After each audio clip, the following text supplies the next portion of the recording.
मोमिन वो होता है जो मुवहिद होता है।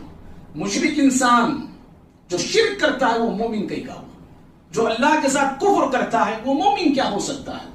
बिदआतों में चलने वाला, नबी की सुन्नतों को छोड़ के बिदआत से उसे मोहब्बत है, बिदआत से उसे लगाओ, वो कैसा मोमिन है। मोमिन कभी गैरुल्लाह के सामने माथा नहीं टेकता है। मोमिन कभी गैरुल्लाह के सामने अपने दामन को नहीं फैलाता है। मोमिन कभी गैरुल्लाह से डरता नहीं, वो डरता है तो सिर्फ अल्लाह से डरता है।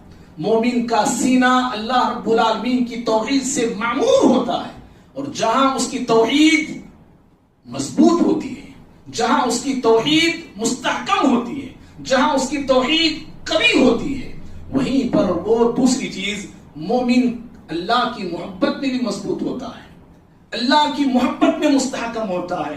वो दुनिया और दुनिया की तमाम चीजों से बढ़ के खालिक से मोहब्बत करता है।